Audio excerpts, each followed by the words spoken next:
Fala pessoal, meu nome é João Barbosa, sou fisioterapeuta. A aula de hoje vai ser sobre síndrome hip spine, ou seja, a influência do quadril nas lesões ou nas dores da coluna lombar. Então a gente vai discutir um pouquinho de como que eu abordo esses pacientes na minha prática clínica, do que a gente tem definido como protocolo de tratamento para esses pacientes nas instituições onde eu trabalho, no Instituto Trata, na Faculdade de Medicina do ABC. E a ideia é que eu mostre um pouquinho para vocês o que eu faço no meu dia a dia, mas eu não posso começar essa aula sem antes agradecer algumas pessoas, esses 3 nomes aqui que estão na aula, Cláudio, Diego e o Amir, pela ajuda no conteúdo ministrado aqui para vocês. A dor lombar é uma patologia comum na sociedade, né? Em torno de 70%, 80% das pessoas do mundo um dia vão apresentar um episódio de dor lombar. Então, é uma lesão prevalente na clínica que até hoje a gente realmente não sabe como abordá-la da melhor forma. A ciência vem evoluindo em relação a essa patologia e talvez pelo fato de ser muito prevalente, é por isso que a ciência acaba dando tanta importância para essa lesão, e cada dia mais a gente vai evoluindo no tratamento desses pacientes e principalmente como abordá-los de uma forma mais específica e não de uma forma tão global. A síndrome hip spine entra como uma subclassificação da dor lombar, exatamente com o intuito de tentar segmentar o máximo possível essa lesão e fazer com que o paciente consiga se beneficiar dessas abordagens mais específicas. Normalmente a causa da dor lombar ela é inespecífica, ou seja, a gente não sabe realmente de onde vem os sintomas desse paciente, se ele realmente vem de uma hérnia ou de uma lesão neural ou de um afilamento do tubo neural ou de uma compressão neural por uma hérnia de disco ou por qualquer outro segmento da coluna lombar. E ela é principalmente associada a diversos fatores, como por exemplo, diminuição na performance funcional dos indivíduos, medo do movimento, influencia diretamente na capacidade que o indivíduo tem de trabalhar ou de manter as suas atividades laborais ou atividades físicas. Portanto, o nosso objetivo é sempre deixar esse paciente o mais funcional possível e fazer com que essa dor ou essas incapacidades influenciem o menos possível na vida dele. E esse é o intuito de segmentar cada vez mais os sintomas e as possíveis fontes de dor relacionadas aos sintomas desse paciente. Esse trabalho de 2017 do Prater, ele mostrou que em torno de quase que 100% das dores lombares, em torno de 70% a 99% das dores lombares, ela tem alguma relação com a região do quadril, em determinadas regiões diferentes. Ele avaliou 101 pacientes, com uma idade média em torno de 46 anos, e que apresentavam dor lombar por pelo menos 4 semanas, ou seja, um mês. Ainda não é considerado a dor lombar crônica com um mês de sintomas, né? Você só tem a consideração de dor lombar crônica quando você tem os sintomas presentes há mais de 3 meses. Então, ele acabou colocando nesse trabalho, avaliando indivíduos que tinham tanto dor lombar crônica quanto dor lombar aguda, porque apenas 4 semanas não pode caracterizar essas lesões como dores lombares crônicas. Mas é mais comum que os indivíduos apresentem alterações na região do quadril quando eles têm a associação com a dor lombar crônica, ou seja, um indivíduo que já vem lidando com a dor lombar há mais de 3 meses. Normalmente essas dores na região do quadril, elas podem referenciar uma dor na região lombar, assim como dores na região lombar podem vir de fontes no quadril. É comum que esses pacientes que tenham dor há mais de 3 meses tenham maior incidência de dor na região do membro inferior, não somente do quadril, mas do membro inferior geral, porque eles tendem a cronificar a lesão, ou seja, que isso significa? Eles começam a desenvolver algumas alterações no padrão de movimento, alterações ou movimentos antálgicos para tentar se movimentar com menos sobrecarga na lombar ou com menos incômodo na lombar. Isso faz com que eles acabem levando a articulação do quadril a maior sobrecarga, tentando tirar a carga da região lombar. Mais para frente da aula a gente vai discutir um pouquinho mais como isso pode acontecer quando a gente falar de biomecânica. Mas quais foram os achados interessantes desse trabalho de 2017 publicado na JOSPT? Eles encontraram que 35% dos indivíduos avaliados apresentavam dor na região anterior do quadril, assim como 50% desses indivíduos referiam dor na região lateral do quadril, além da dor lombar, né? 99% deles referiam dor na região lombar baixa aqui, que seria essa região verde.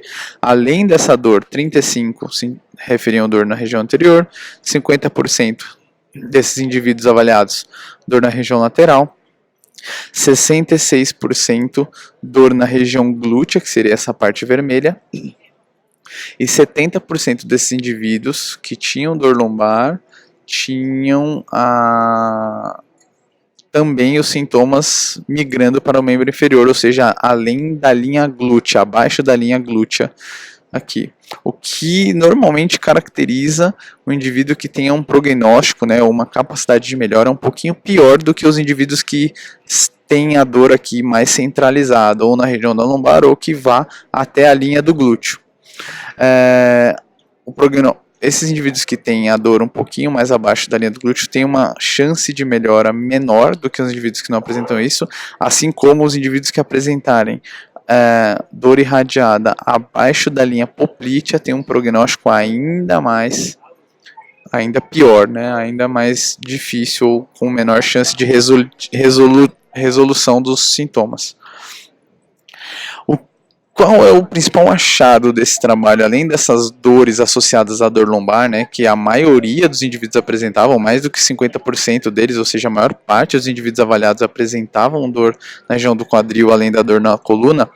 Eles encontraram que pessoas que tinham diminuição da flexão e diminuição da rotação interna do quadril, assim como os indivíduos que tinham as dores referidas, as dores à palpação, nessas regiões mais inferiores do quadril, eles apresentavam menor capacidade funcional através de questionários de função, como por exemplo Roland Moy e Oswest, que são questionários de função relacionados à dor lombar. São questionários utilizados para avaliar a capacidade funcional de indivíduos que têm dor lombar. Ou seja, os indivíduos que tinham dor na lombar e dor à palpação nos músculos do quadril ou dor referida no membro inferior, assim como os que tinham dor lombar, menos flexão e rotação interna de quadril, eles apresentavam menor capacidade funcional de acordo com esses questionários, assim como maiores níveis de dor na escala visual analógica de dor. Portanto, quando você for avaliar um indivíduo no seu consultório com queixa de dor lombar, é imprescindível que você também avalie a influência do quadril nessa dor, como por exemplo, testes específicos para articulação do quadril. Um deles está descrito aqui nessa imagem, que é chamado teste de Fadir, quando você faz a flexão, adução e rotação interna, 3 movimentos associados. A própria sigla dele, né, já diz Flexion, Adduction, Internal Rotation. Assim como é importante que você também avalie o nível ou a angulação de rotação interna do quadril desse indivíduo.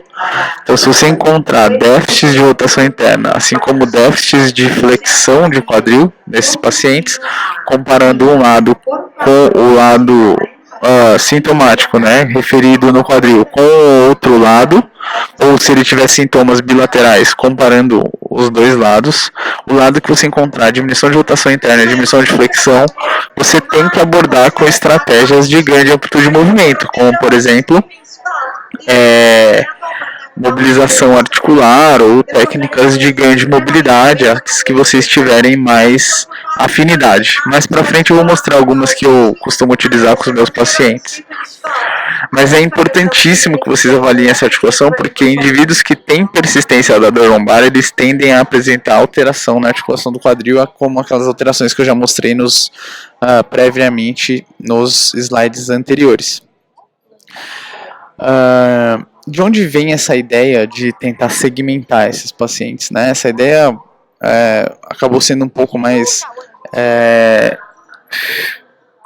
consolidada em 2007 com esse trabalho da Julie Fritz, que é uma das grandes incentivadoras dessa tipo de abordagem para pacientes que tenham dor lombar, que é a abordagem em subgrupos. A ideia é que você realize intervenções com esse paciente de acordo com a necessidade dele, ou seja, de acordo com o que ele realmente precisa. E para isso você precisa avaliar muito bem esse paciente. O que isso significa? Você vai realizar técnicas de manipulação, por exemplo, para indivíduos que tenham déficit de mobilidade, técnicas de estabilização, ou seja, fortalecimento muscular, ganhos de estabilidade muscular, para indivíduos que tenham déficits de estabilização articular ou que tenham instabilidade articular. Você vai tentar estabilizar isso com exercícios. E exercícios específicos de, por exemplo, extensão, flexão, lateralização, para indivíduos que tenham melhora dos sintomas para alguns movimentos específicos, que é o que a gente chama de preferência. Muito utilizados, por exemplo, exercícios de extensão em pacientes que tenham dor lombar através da técnica de Mackenzie, que tem certa evidência em alguns casos, principalmente para dores crônicas, né, dor lombar crônica. Então, o intuito de se subgrupar esses pacientes é que você realize uma intervenção mais precisa e que você pare de dar vários tiros no escuro e consiga dar um tiro um pouco mais específico para fazer com que a sua chance de melhorar esse paciente aumente.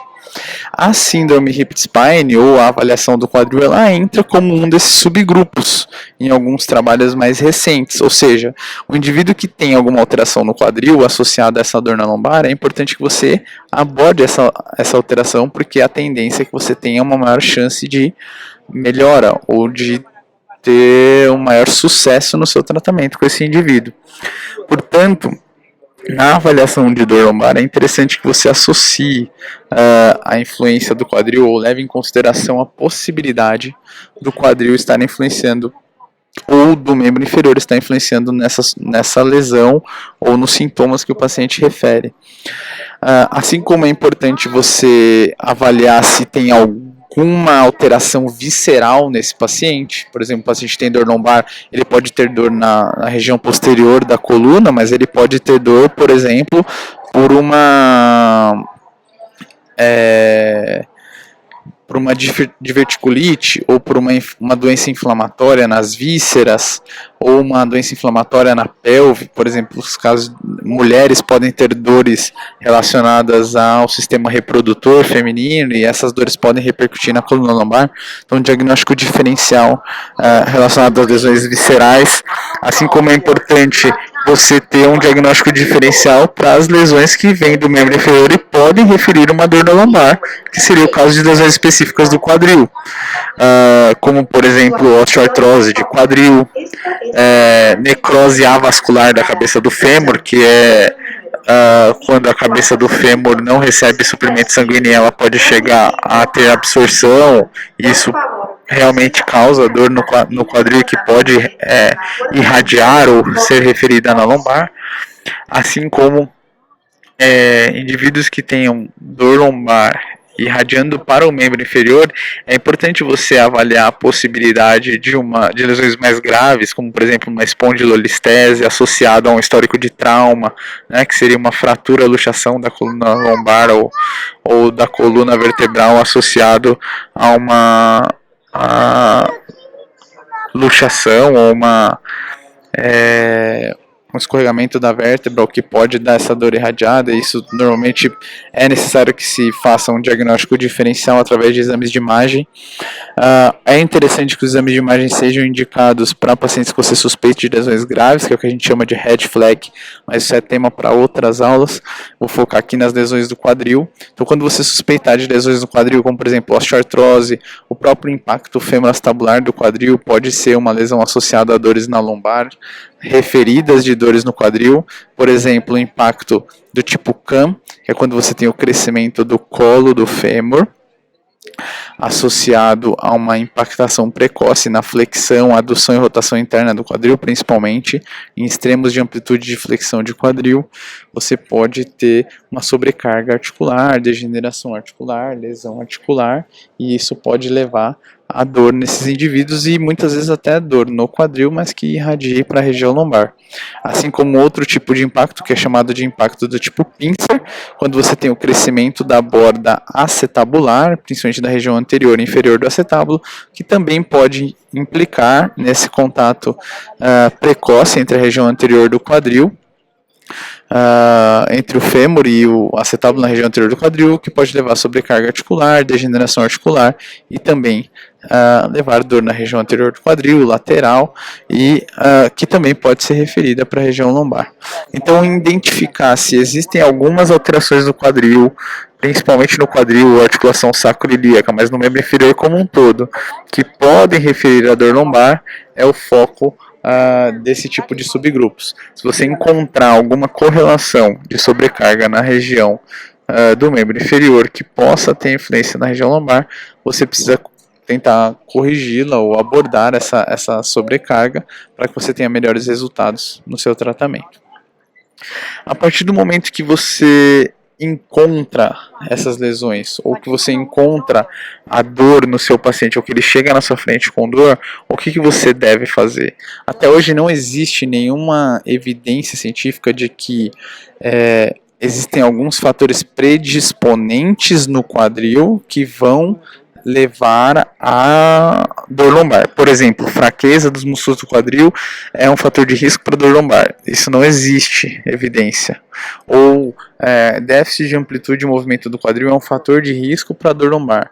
O que eu mostrei para vocês é que a partir do momento que o indivíduo tem dor, se você encontra essas alterações, é importante você abordar, porque elas têm correlação com cronificação dos sintomas ou a diminuição da melhora do paciente ou da capacidade de melhora dele. Então, a partir do momento que ele tem dor, como que nós devemos abordar esse paciente?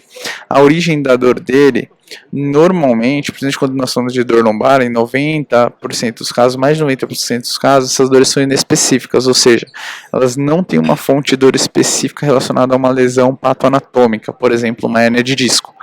A maioria dessas dores elas vão ser extra-articulares ou dores referidas principalmente por tensões musculares ou sobrecarga muscular ou tentativa de adotar padrões antálgicos e que acabam sobrecarregando determinadas musculaturas em alguns casos. É comum que você encontre sobrecarga, por exemplo, no ilho-psoas, que é uma grande fonte de dor na região anterior do quadril e que também pode dar dor na região lombar, na região posterior da coluna lombar. Então, pelo fato dele sair ali de L1, alguns trabalhos mostrando de T12, e se inserir no trocânter menor aqui, além de sair da região interna do ilíaco, esse músculo ele pode fazer com que o seu paciente tenha dor na região anterior do quadril, assim como dor na coluna lombar quando ele estiver tenso, ou em sobrecarga ou em espasmo. Assim como essas dores anteriores podem vir dos adutores também, do tendão do reto femoral que está aqui na espinha ilíaca anterior inferior, mas no caso das dores lombares inespecíficas, essa dor anterior do quadril ela tem uma relação muito grande com o ilho-psoas. Então é importante palpar esse músculo e se encontrar ele como uma fonte de dor. As técnicas de liberação miofacial tendem a evoluir bem nesse caso. Assim como essas dores posteriores no quadril tem uma relação grande com glúteo médio, pequenos rotadores laterais, o que muitas vezes nós chamamos de síndrome do piriforme. A gente coloca tudo na conta do piriforme, mas muitas vezes todos esses pequenos rotadores laterais estão em espasmo, estão indoloridos, assim como o glúteo máximo. Todos esses músculos na região posterior e na região lateral do quadril podem gerar dor, assim como pessoas na região anterior. Então essas dores referidas na região lateral pode ter uma relação muito grande com glúteo médio, tensor da face lata, mas principalmente glúteo médio, assim como as dores posteriores, uma relação bem grande com rotadores externos, não só o piriforme, apesar de ser um dos mais famosos, e glúteo máximo. Por isso que é importante saber palpar muito bem esses músculos e abordá-los da melhor forma possível, normalmente com técnicas de relaxamento muscular, quando vocês encontrarem essa característica nesses pacientes. Alguns pacientes não vão se adaptar muito bem a técnicas de relaxamento muscular, que é o caso dos indivíduos que têm características de instabilidade. Uma dessas características relacionadas à frouxidão ligamentar é a presença de ressalto no quadril. Percebam como existe um salto aqui na região lateral do quadril dessa paciente. Essa é uma característica comum de indivíduos que tenham instabilidade articular. Pessoas que têm instabilidade articular muitas vezes têm esses espasmos musculares, essa sobrecarga muscular relacionado a uma tentativa de estabilização da articulação. Então são indivíduos que muitas vezes eles não se adaptam bem a técnicas de liberação. É como se você tirasse uma muleta dele, ou como se você tirasse a capacidade que ele tem de estabilizar aquela articulação. Esses músculos estão tensos porque não estão dando conta de estabilizar essa articulação.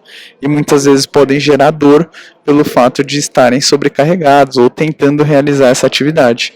Que é o caso, por exemplo, do glúteo médio, nesse caso aqui do ressalto lateral do quadril, ou ressalto externo do quadril, que se dá pelo ressalto da banda iliotibial sobre o trocânter maior.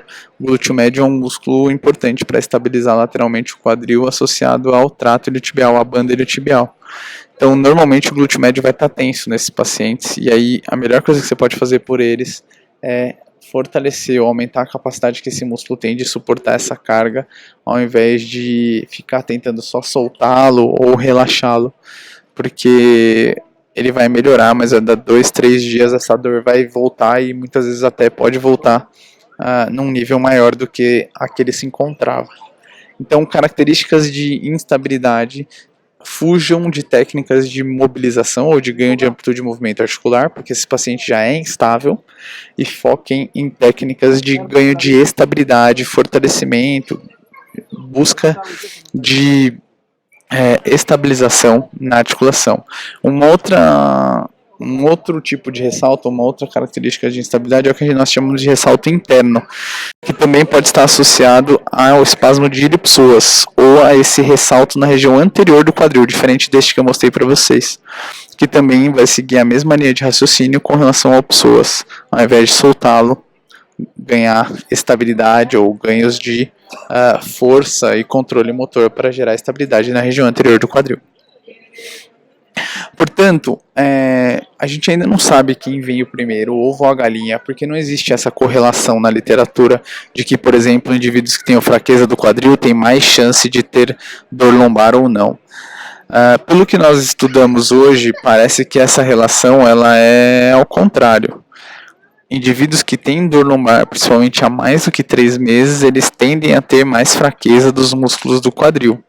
Então, a partir do momento que você encontra essa característica nesses pacientes que têm dor, é interessante que você aborde ou ganhe força, ou ganhe controle, ou ganhe estabilidade na articulação do quadril, principalmente os músculos que nós chamamos de complexo posterolateral do quadril, mais o ilho-psoas, que também é um músculo importante para a estabilidade na lombar e na região anterior do quadril, ao invés de ter que fazer isso em pessoas que não têm dor, né? Não existe nenhum relato na literatura de que se o cara tem fraqueza no quadril e não tem dor lombar, se você fortalece ou deixa esses músculos fortes, você consegue prevenir a dor lombar, não dá para afirmar isso.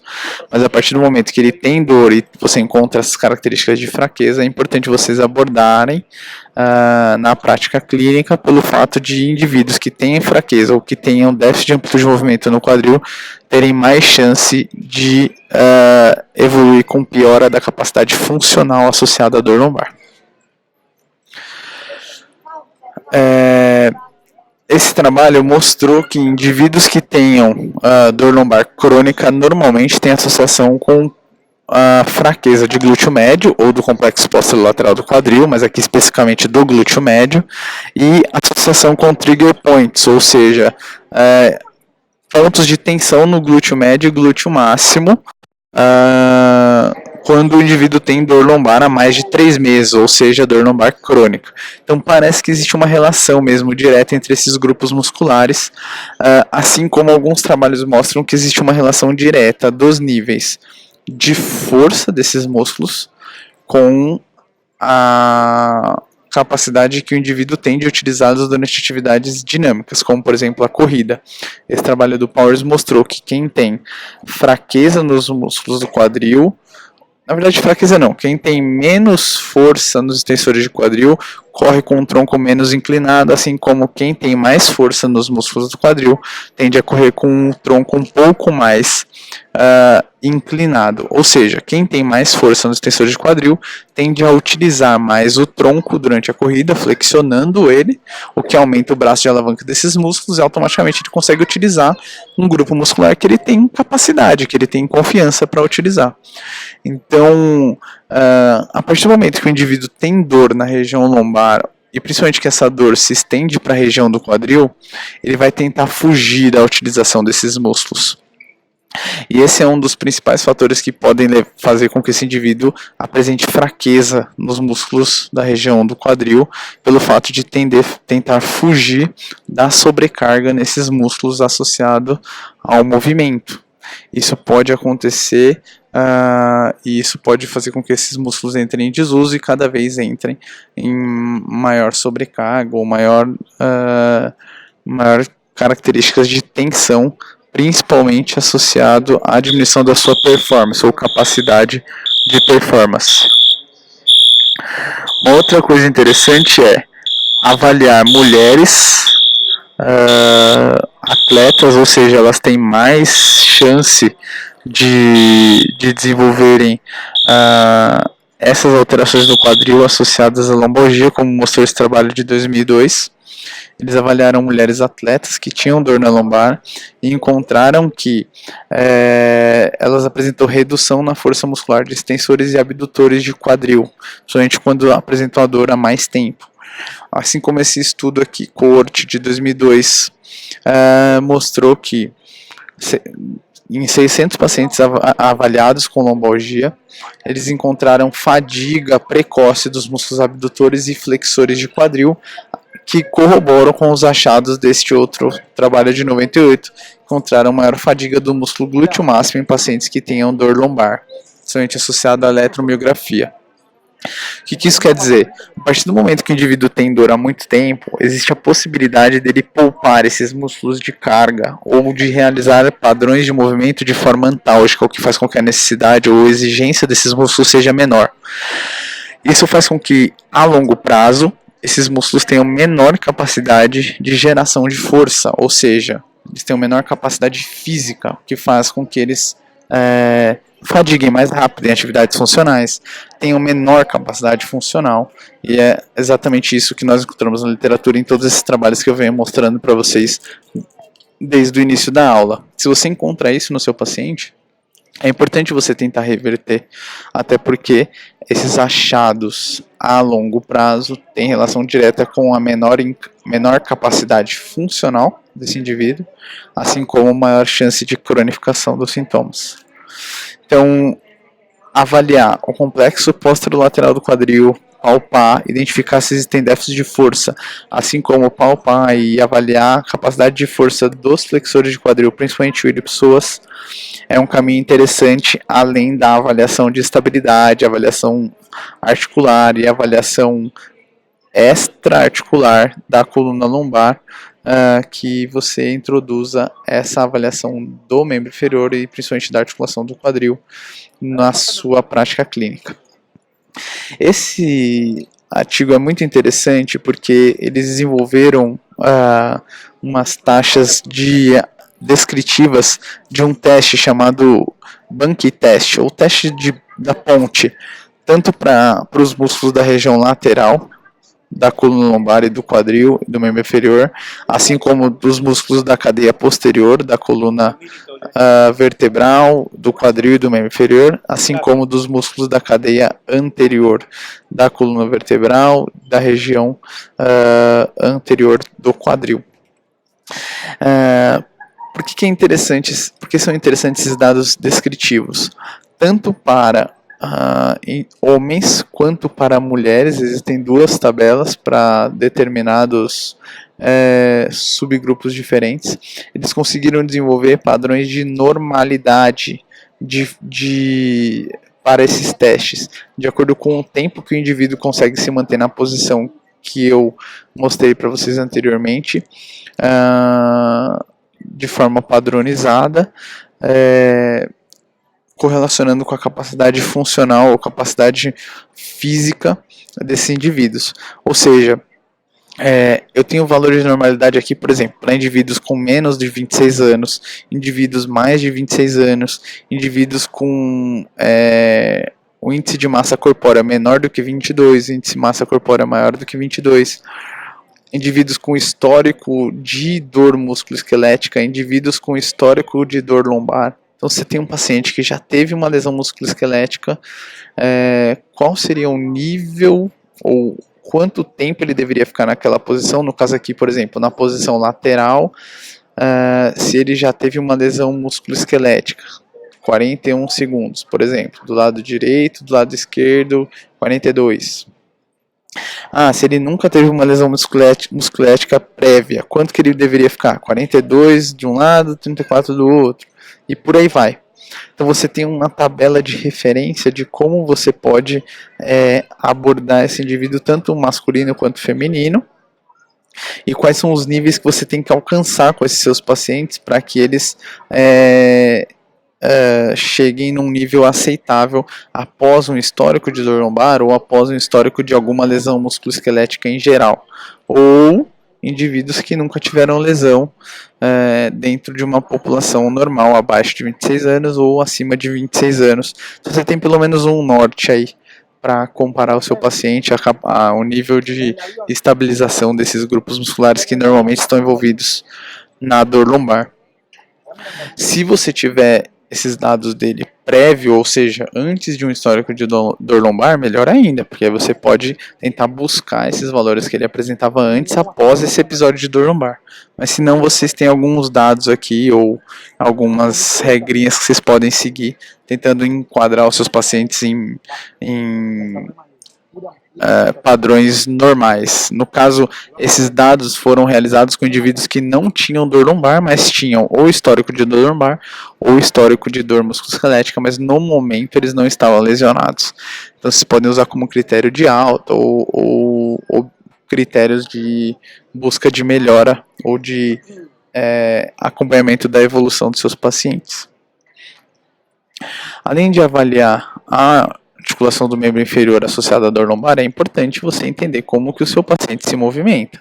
Então, se ele tem déficits para flexão do tronco, extensão do tronco, inclinação mais rotação, flexão mais rotação e por aí vai, lógico que é importante você abordar a articulação da coluna vertebral associada a essa abordagem do membro inferior. Alguns trabalhos mostram mesmo que indivíduos que têm dor lombar apresentam maior deslocamento do tronco durante atividades como marcha e corrida, por exemplo. E isso muitas vezes tem relação com a diminuição de sobrecarga na articulação do quadril. Por isso que no início da aula eu comentei com vocês que muitos pacientes têm dor na região do quadril, porque muitas vezes estão tentando fugir de sobrecarga ou tentando minimizar as forças nessa articulação, e isso acaba levando esses músculos ou os músculos que estão envolvidos nessa articulação a desuso, ao invés de estar ajudando alguma coisa. Existe correlação direta dos movimentos do tronco com os movimentos do membro inferior, ou como o indivíduo absorve carga no membro inferior associado à movimentação do seu tronco, como o Powers mostrou em 2010 para explicar algumas lesões de joelho, mas de fato ele mostrou a influência do tronco no movimento do membro inferior, assim como a influência do membro inferior nos movimentos do tronco. Então, É comum nós encontrarmos em pacientes que tenham, por exemplo, mesmo que queixa de dor lombar associado a queixas na região do quadril, em que eles utilizem a articulação do tronco para tentar minimizar as forças da articulação em questão, a articulação do membro inferior em questão.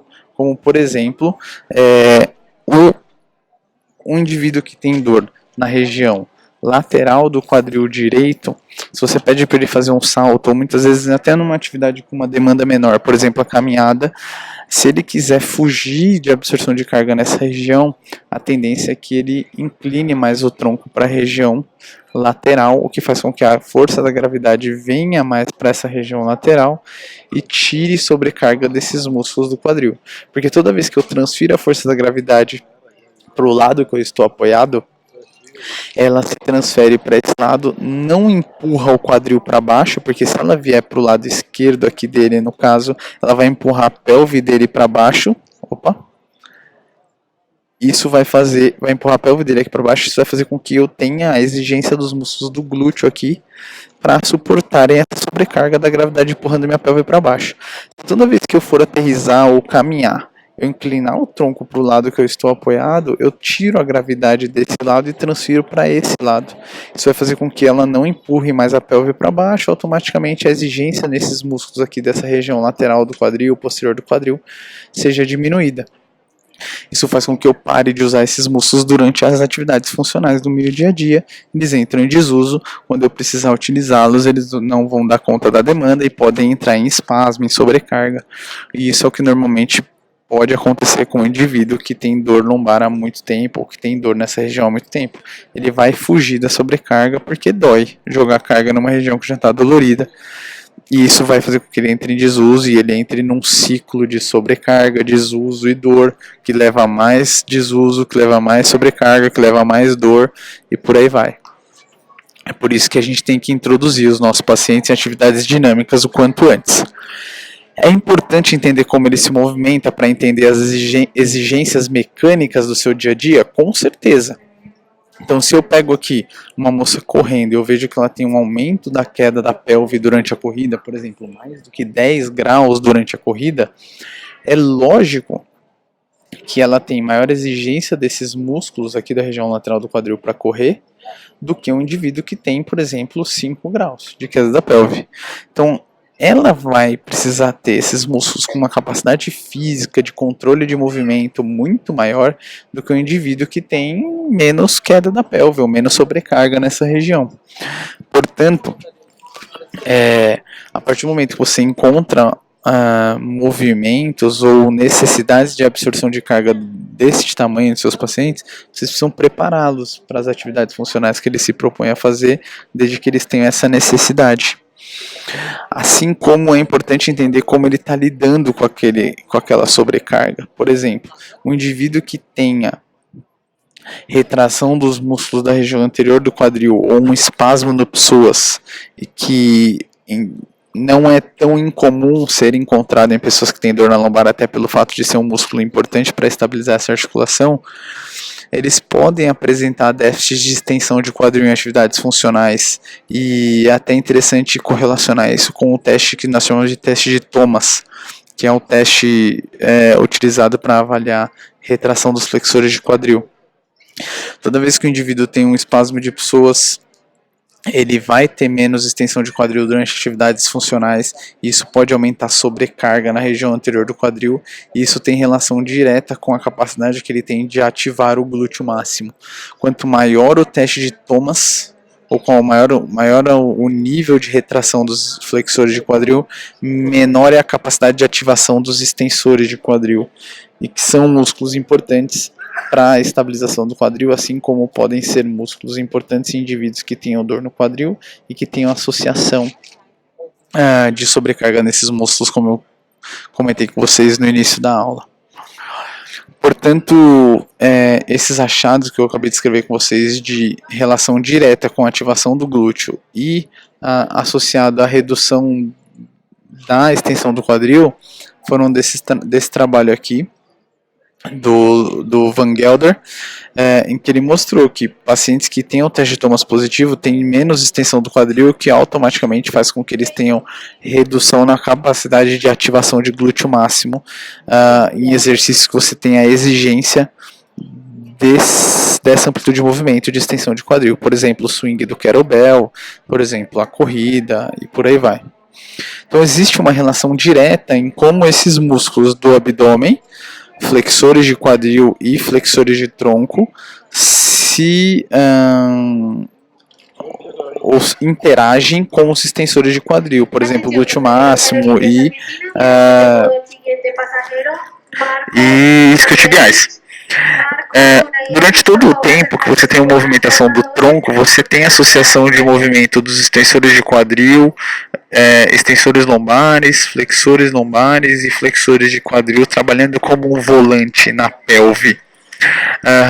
Então, quando você pensa em exigência mecânica ou em preparação de um indivíduo para o movimento, é importante que você entenda como que esses músculos agem de forma a serem agonistas ou sinergistas no movimento ou antagonistas. Por exemplo, no movimento de flexão lombar, você tem freando excentricamente essa flexão a ação dos isquiotibiais e a ação do glúteo máximo, assim como a ação dos extensores lombares. Portanto, é importante que, se você tem como objetivo preparar o indivíduo para suportar uma flexão lombar ou excentricamente frear uma flexão lombar ou realizar um movimento concêntrico de extensão lombar, você associe tanto o trabalho de extensores lombares com o trabalho de glúteo máximo e isquiotibiais, porque todos eles trabalham ao mesmo tempo para fazer o mesmo movimento. A mesma coisa acontece com a flexão de quadril. Se você tem um indivíduo que utiliza muito na sua atividade funcional um chute, por exemplo, você tem uma ação grande dos flexores de quadril, ao mesmo tempo você vai ter uma ação muito grande de flexores de tronco, realizando sinergismo para esse movimento. Então, durante todo o momento, os músculos da lombar eles estão trabalhando em conjunto com os músculos do quadril, por isso que é importante você avaliar como eles estão realizando esse movimento ou entender qual é a influência dessa síndrome hip spine no seu paciente, se ela tem realmente importância ou não. Um outro tipo de sinal característico de uma retração do psoas é o que nós chamamos de sinal de crossover, em que o indivíduo, por exemplo, realiza a corrida cruzando o membro inferior à frente da sua linha média. Então, normalmente é um indicativo de retração do psoas, e toda vez que você encontra a retração do psoas, é importante que você avalie se ele não está em espasmo por uma sobrecarga e aumente a sua capacidade de gerar essa atividade. Como ele tem inserções na região lombar, nos discos lombares, ele é sim um músculo importante para estabilizar a região lombar, assim como é um músculo importante para estabilizar a região anterior do quadril. Então, ele é um músculo que durante todo o tempo, apesar de ser importante para a função de flexão de quadril, marcha, chute, ele também está trabalhando, além de forma funcional para realizar um movimento, também de forma a estabilizar os movimentos, tanto a articulação lombar quanto a articulação do quadril. Então é muito comum que você encontre tensão nesse músculo e tenha que abordar ou aumentar a sua capacidade de suportar carga. Um dos exercícios que nós mais utilizamos para esse músculo é realizar a flexão do quadril associado à flexão do joelho. Quando o seu objetivo é focar mais nas fibras que estabilizam a lombar, é até interessante que o tronco do seu paciente esteja mais a 60 graus de flexão e nem tanto a 0 graus de flexão como ele está aqui. Esse é um exercício mais interessante para a estabilidade do quadril até. E depois você pode associar o trabalho do psoas em atividades funcionais, como por exemplo na fase de balanço da marcha ou fase de balanço da corrida.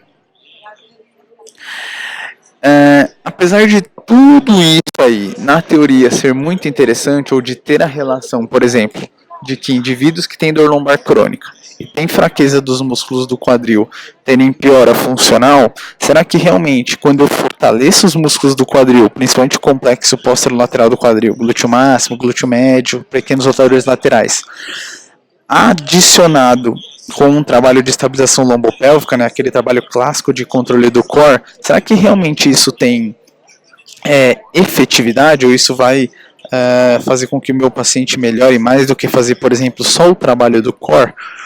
Até hoje, todos os trabalhos que tiveram como esse objetivo mostraram que ambos os dois grupos apresentam melhora significativa da dor. Tanto o grupo que faz trabalho só do core, quanto o grupo que adiciona o trabalho dos músculos do quadril a esse tratamento. Isso pode acontecer porque a maioria dos trabalhos ou dos exercícios que nós realizamos com o intuito de estabilização lombopélvica, eles acabam trabalhando indiretamente os músculos do quadril. Então é muito difícil você isolar um protocolo realmente de fortalecimento ou de estabilidade que trabalhe somente a estabilização lombopélvica ou os músculos da coluna em si. Portanto, é muito difícil encontrar a diferença mesmo entre esses dois protocolos ou como, de forma metodológica, diferenciar as duas abordagens. Mas, de fato, ainda não existe evidência de que o trabalho ou o fortalecimento dos glúteos ele tem obrigatoriamente ser associado no trabalho ou no tratamento de indivíduos que tenham dor lombar. O que se sabe é que quanto menos tempo o seu paciente ficar parado, ou quanto antes você conseguir colocá-lo em movimento, a chance de melhora ou o prognóstico dele é melhor, para diminuir as chances de cinesiofobia ou medo do movimento, catastrofização da dor, ou seja, achar que acabou a vida por conta da dor, e as crenças relacionadas à dor. Portanto, a gente precisa identificar estratégias de como modular a carga para esses pacientes. A biomecânica é uma estratégia muito interessante para isso. Entender como o seu paciente se movimenta, por exemplo, um agachamento clássico em que você tem mais flexão do quadril, mais flexão lombar, é um exercício que exige muito mais da coluna lombar e da região posterior do quadril do que, por exemplo, exige menos, né, no caso da região lombar e da região posterior do quadril do que, por exemplo, o terra, que é um exercício que tenha muito mais flexão do tronco, muito mais flexão do quadril do que, por exemplo, flexão do joelho. Então, o exercício terra é um exercício que vai exigir muito mais da lombar do que o agachamento clássico. Portanto, como que eu posso manter o meu paciente ou meu indivíduo ativo no momento que eu não posso exigir tanto de uma articulação ou uma sobrecarga tão grande muscular em um indivíduo, mas conseguir mantê-lo ativo? Eu posso eleger exercícios que tenham menos sobrecarga naquela região, por exemplo, um agachamento clássico que tem menos sobrecarga na região lombar. Assim como eu posso fazer isso em indivíduos que realizam corrida, assim como eu posso fazer isso em indivíduos que realizam salto, assim como eu posso fazer isso em indivíduos que realizam caminhada, entender como eles se movimentam e como que eu consigo diminuir a sobrecarga naquela articulação, e à medida que os sintomas dele forem melhorando, você vai introduzindo ele em atividades que exijam mais daquela região que está dolorida. Por exemplo, começar a realizar um agachamento terra, que tem uma exigência muito maior na região posterior da lombar e posterior do quadril, em indivíduos que tenham dor lombar, ao invés de ficar só no agachamento clássico, o que seria mais interessante no início do tratamento, pelo fato de ter uma exigência menor nessa região posterior do quadril e da lombar, comparado com o terra, e por aí vai. Tentem fazer essas correlações em outras atividades, em outros momentos que os seus pacientes se propõem a fazer, e sempre faça essa introdução do movimento, introdução do que ele precisa em atividades que ele realiza no dia a dia, seja ela lavar e passar roupa, ou jogar futebol, ou correr, ou fazer triatlon. Então é importante que você mantenha esse indivíduo em movimento o quanto antes, e o máximo que você puder educá-lo com relação ao movimento, é interessante que você faça, de que ele pode sim realizar movimentos de flexão do tronco, flexão do quadril, e que isso não vai piorar a lombar dele, ou que ele pode, ou incentivá-lo a jogar carga no membro inferior que é dolorido, desde que isso seja feito de uma forma segura, de uma forma que você saiba o que está fazendo. É importante que você incentive o seu paciente a se movimentar ou a melhorar a sua capacidade de movimentação cada vez mais. Portanto, o que seria interessante, isso daqui é um guia que normalmente eu mostro na parte prática dos meus cursos, né? Infelizmente eu não vou conseguir mostrar a parte prática aqui para vocês, mas eu vou deixar um guia do que vocês podem avaliar aí com seus pacientes, que seria a anamnese, tudo que vocês puderem perguntar para ele, deixa ele falar, isso é muito importante. Ele vai te trazer informações muito valiosas naquele primeiro momento que ele fica na sua frente. Características da dor, o que piora a dor, o que melhora a dor, o que ele faz que deixa ele pior. Tudo isso vai te dar uma ideia do que realmente pode ser a dor ou como ele está lidando com essa dor, e isso é importante você entender. Inspeção, entender como ele chega no seu consultório, se ele chega com o tronco muito inclinado ou se ele chega algum padrão antálgico, por exemplo, com preferência para flexão de tronco, preferência para extensão de tronco, se ele está utilizando muleta, se ele não utiliza, tudo isso influencia diretamente em entender como que é a capacidade funcional dele e como que ele está lidando com relação à dor dele, se ele está lidando bem ou se ele está tendo dificuldade em sair desse ciclo de dor. Sensibilidade e alterações de sensibilidade, alterações motoras são muito importantes vocês avaliarem, porque isso pode ter relação direta com lesões graves, como por exemplo, fraturas na região lombar, tumores. O indivíduo que apresenta alterações de sensibilidade, alterações motoras relacionadas à dor lombar, é um indivíduo que tem um prognóstico pior do que um que não apresenta essas alterações e apresenta somente a dor na região lombar ou na região do quadril. E se você identificar essas alterações de sensibilidade, alterações motoras, você tem que começar a suspeitar de lesões graves, que é o que nós chamamos de red flag, bandeiras vermelhas, fraturas, tumores, compressão neural a um nível em que você pode ter, por exemplo, perda de esfíncter ou perda de controle de movimento. Isso aí é importante que você encaminhe para a realização de um exame de imagem, porque ele pode ter uma lesão grave e é perigoso você tratar um paciente nesse estado sem saber realmente o que ele tem, porque essa lesão grave pode evoluir e pode influenciar diretamente no prognóstico e até mesmo em prognósticos graves, como por exemplo a morte do paciente.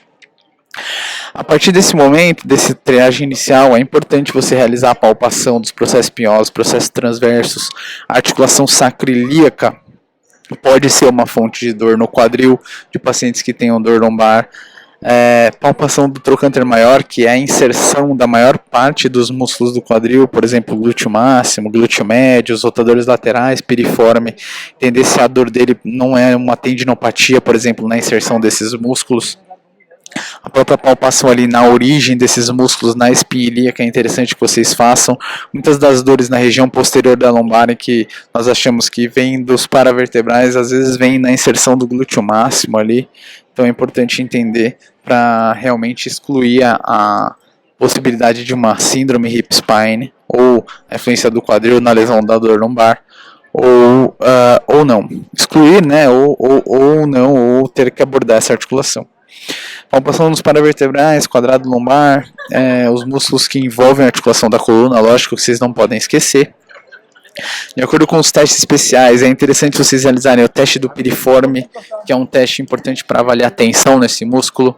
Teste de Thomas, que é um teste importante para você avaliar a retração dos flexores de quadril. Isso pode ter relação direta com a capacidade que o indivíduo tem de ativar glúteo máximo e também com dores na região lombar e na região anterior do quadril.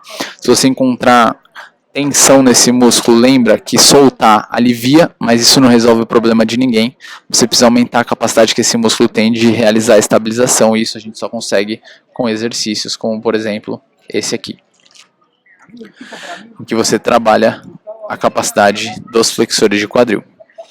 Teste de Fadir, ou seja, teste de flexão, adução, rotação interna, importante para avaliar a possibilidade de existir um impacto femoestabular. Teste de Faber, um teste interessante para avaliar a influência da articulação sacroiliaca na dor lombar, um teste utilizado para positivo se você encontrar dor na região posterior do quadril, assim como o teste de Fadir é positivo se você encontrar dor na região anterior do quadril. Para impacto femoestabular, o teste Faber é positivo para dor na região posterior do quadril, para dor sacroiliaca.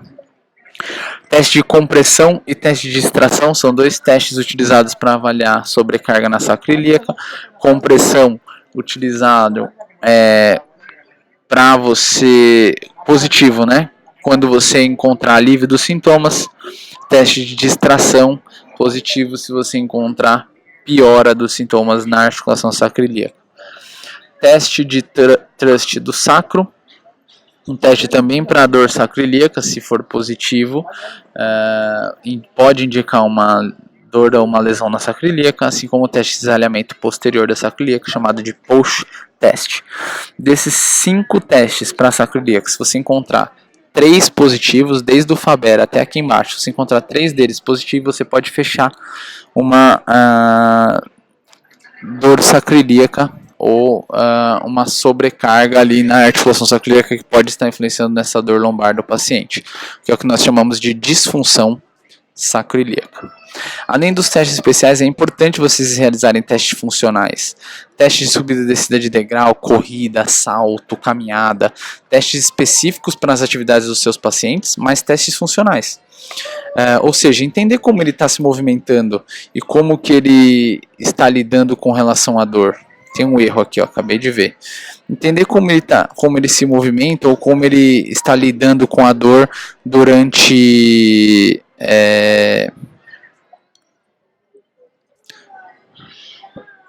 esse período que ele está com dor na região da coluna lombar e da região posterior do quadril. Então é importante que você avalie a capacidade que ele tem de suportar carga ou se ele está fugindo desse suporte de carga. Isso pode estar influenciando diretamente na necessidade ou na absorção de carga dos músculos do quadril dele ou até mesmo na dor que ele vem sentindo no seu dia a dia. A partir desse momento, o tratamento ele vai ter relação direta com o que você encontrar na avaliação. Então, não tem como tratar um paciente sem uma avaliação bem feita. A avaliação é muito mais importante até do que as técnicas que você vai utilizar depois para tratar esse paciente. Porque é a partir da avaliação que você realmente vai identificar o que possivelmente ele precisa e o que vai fazer com que você tenha maior capacidade de dar um tiro mais certo durante o seu tratamento. Por exemplo, mobilizações sacroiliacas ou mobilizações para rotação interna de quadril, como eu mostro aqui no vídeo, e manipulações de quadril em indivíduos que tenham déficit de amplitude de movimento ou que tenham sobrecarga na articulação sacroiliaca. Se vocês encontrarem características de falta de mobilidade, como eu mostrei no início da aula, é importante vocês abordarem esse déficit de flexão de quadril, déficit de rotação interna, com técnicas como, por exemplo, manipulação ou mobilização articular. Assim como, se vocês encontrarem dor à palpação no psoas ou fraqueza de psoas, trabalhar o fortalecimento desse músculo, o trabalho ou o protocolo de ganho de força no complexo posterolateral do quadril com ostra, Napoleão, cachorrinho, SLR lateral, ponte, que são exercícios para esses grupos musculares, glúteo máximo, glúteo médio, rotadores laterais. É importante que vocês realizem, se vocês encontrarem déficits de força nesses grupos musculares em quadris que tem dor associada à dor lombar, ou que em algum desses músculos tenha dor à palpação ou que tenha espasmo, significa que eles não estão dando conta da sua necessidade de absorção de carga diária. Você precisa aumentar a capacidade que ele tem de suportar aquela atividade. Assim como os exercícios de extensão lombar, exercícios de ganho de força para abdominais, porque os músculos da lombar eles vão trabalhar em conjunto com esses músculos do quadril, além dos isquiotibiais, que também são músculos extensores da lombar, associados ao glúteo máximo e aos extensores lombares, né, os paravertebrais.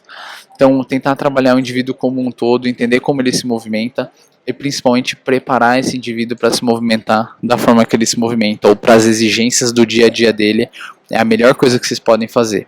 Não esqueçam de avaliar indivíduos com dor lombar, avaliar a influência do quadril, todas as influências que eu mostrei para vocês, amplitude, palpação muscular, testes especiais, testes funcionais, que a tendência é que seus pacientes evoluam melhor se vocês encontrarem alterações nessas regiões e as abordem de uma forma específica.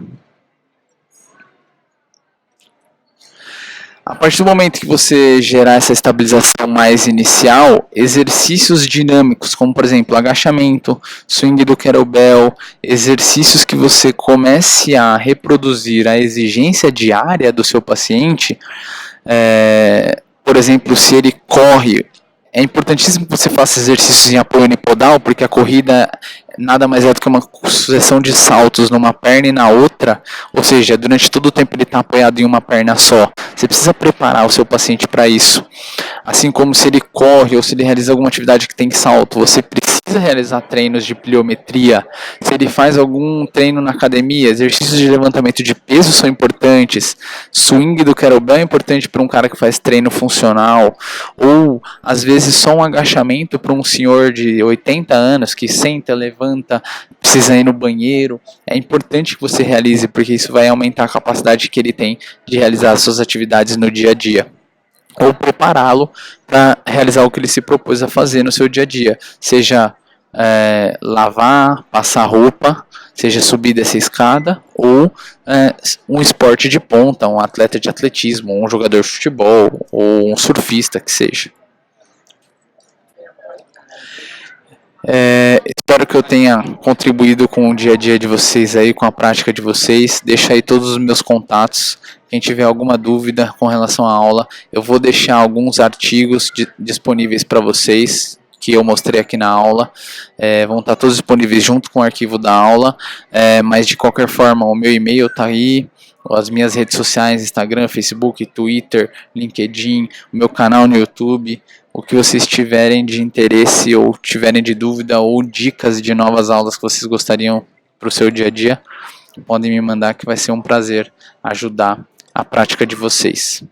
Obrigado pela atenção e até a próxima.